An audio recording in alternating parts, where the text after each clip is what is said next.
जग प्रसाद का बेटा राजेंद्र प्रसाद कमाने के लिए परदेश जाता है। उसकी नई नवेली पत्नी घर पर ही रहती है।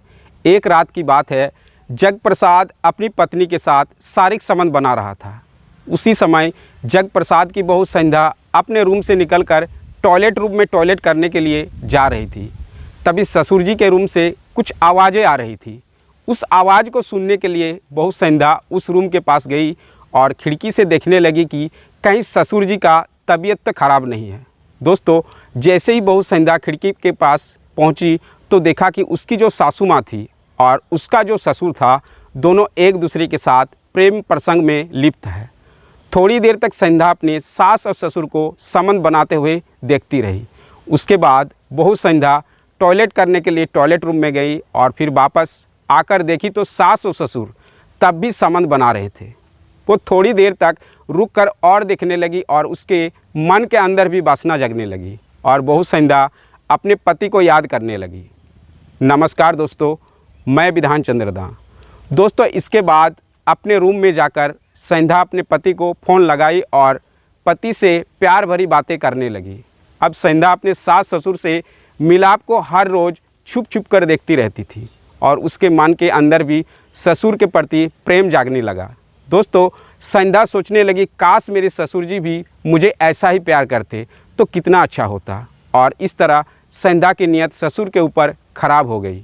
दोस्तों, फिर संध्या अपने मन में एक दिन सोचने लगी कि हर दिन मेरे ससुर जी मेरे सासू माँ से संबंध बनाते हैं, तो क्यों ना मैं अपने सासू माँ को अपने रूम में बुलाकर कहूँ कि मुझे भी डर लगता है, आप मेरे रूम में सो जाओ। मेरे पति जब से परदेश गए हैं मैं अकेली सोती हूँ, मुझे डर लगता है। संध्या ने ऐसा प्लान बनाया और फिर अपने सासू माँ को एक दिन कहने लगी, सासू माँ, मेरे पति जब से परदेश गए हैं तब से मैं अकेली सोती हूँ, रात में मुझे डर लगता है, आप मेरे ही रूम में सो जाया करो। तो संध्या की सासू माँ कहने लगी, ठीक है, मैं तुम्हारे ही रूम में सोऊंगी।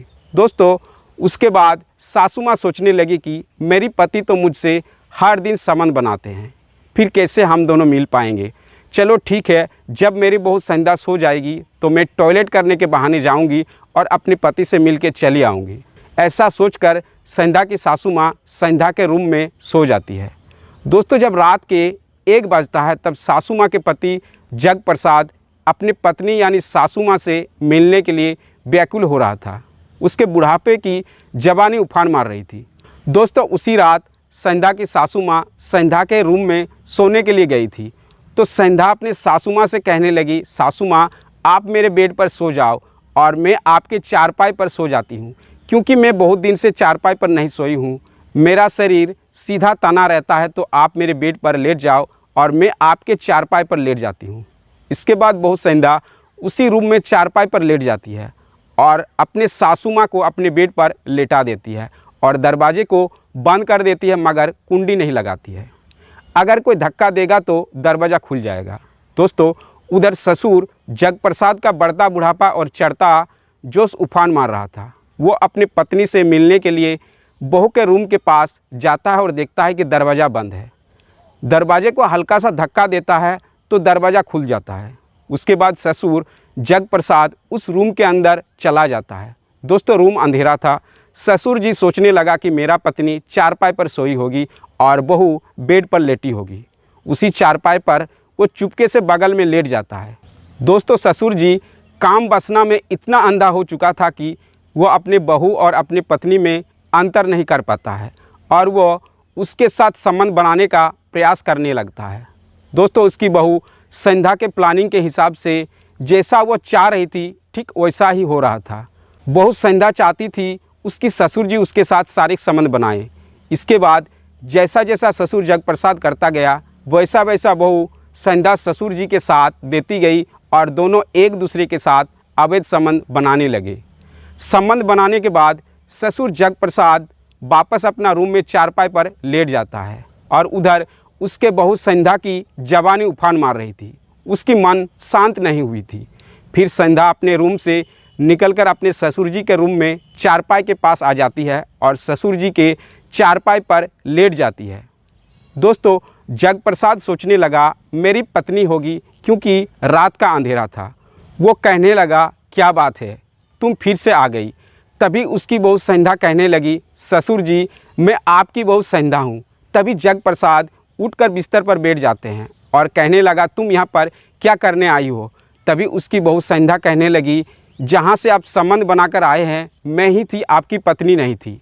दोस्तों जग प्रसाद सोचने लगता, अब मैं क्या करूँ, मुझसे बहुत बड़ी गलती हो गई है।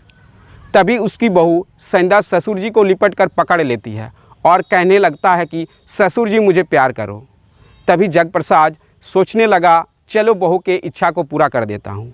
उसी समय दोनों एक दूसरे से लिपट कर संबंध स्थापित करने लगता है।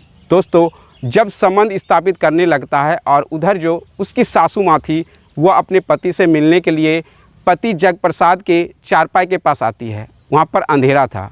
सासू माँ चारपाई पर लेटने लगी तो वहाँ पे दो लोग पहले से ही लेटी हुई थी और दोनों संबंध स्थापित कर रहे थे। वो चारपाई पर लेटने लगी तो उस पर जगह ही नहीं था। दोस्तों सासू माँ सोचने लगी कि वह अकेले है तो इस पर जगह क्यों नहीं है।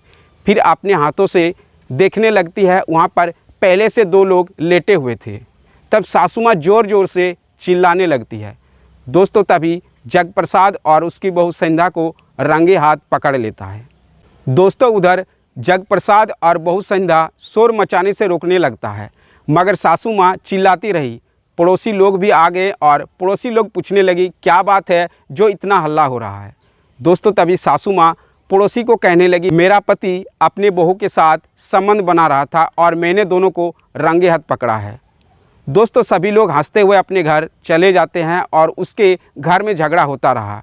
जब सुबह हुआ तो सासू माँ अपने बहू से कहने लगी, तुम हमारे घर से चली जाओ, और सासू माँ संध्या के मायके फ़ोन लगाकर सारी बातें बता देती है। दोस्तों इसके बाद संध्या के पिताजी आया और संध्या को लेकर चला जाता है।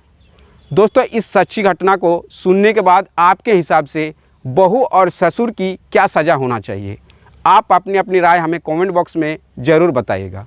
दोस्तों इस घटना को सुनाने का उद्देश्य मुझे किसी को परेशान करना नहीं है, किसी को तकलीफ़ पहुंचाना नहीं है, बस आपको बताना है जहां भी आप रहे सुरक्षित रहे और अपनों का ख्याल रखें। तब तक के लिए जय हिंद, वंदे मातरम दोस्तों।